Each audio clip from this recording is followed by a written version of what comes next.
द्वादशोध्याय अथ द्वादशोध्याय भक्तियोगः। अर्जुनोवाच एवं सततयुक्ता ये भक्तास्तं पर्युपासते ये चाप्यक्षरमवगतं तेषां के योगवित्तमः। श्रीभगवानुवाच मया विश्वमनो ये मम नित्ययुक्ता उपासते श्रद्धया परयुपेतास्ते मे युक्ततमा मतः।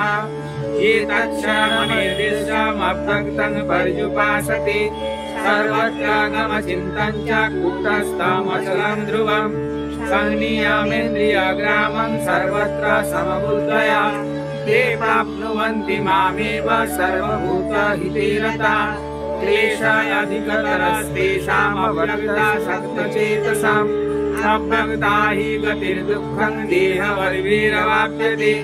ये तु सर्वाणि कर्माणि मयि सन्न्यासमत्पराः अनन्येनैव योगेन मां ध्यायन्त उपासते तेषामहं समुद्धर्ता मृत्युसंसारसागरात् भवामि न चिरात् पार्थ मय्यावेशितचेतसाम्।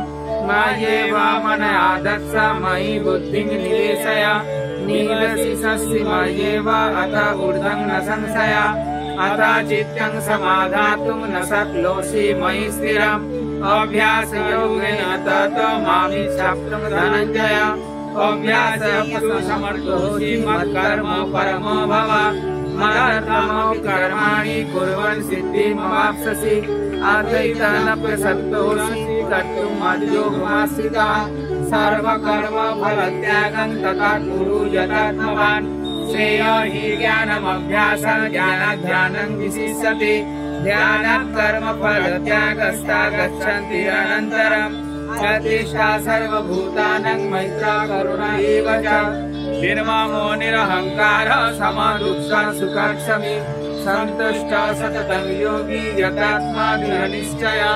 मय्यर्पितमनोबुद्धिर्यो मद्भक्तः समे प्रियः यस्मान्न विजते लोकान् न विजते च यः। हर्षमर्षभयोद्वेगैर्मुक्तः यः च मे प्रियः अनपेक्षा शुचिर्दक्ष उदासीन गतं गतः सर्वारम्भ परित्यागी यो मद्भक्तः समे प्रियः। यो न हृष्यति न वेष्टि न शोचति न काङ्क्षति शुभाशुभ परित्यागी भक्तिमार्य समे प्रियः। समशत्रौ च मित्रे च तथा मानापमानय शीतोष्ण सुख दुःखेषु समसङ्गविवर्जितः। तुल्यनिन्दास्तुतिर्मौनी सन्तुष्ट येन केनचित् अनिकेतः स्थिरमतिर्भक्तिमान् मे प्रिय नरः। ये तु धर्माविगमितं यशक्तं पर्युपासते सज्जद्धाना मत्परमा भक्तास्तेह अतीव मे प्रियः। ओम तत्सदिति श्रीमद्भगवद्गीतासु उपनिषत्सु ब्रह्मविद्यायां योगशास्त्रे श्रीकृष्णार्जुन संवादे भक्ति योग नाम द्वादशोऽध्यायः।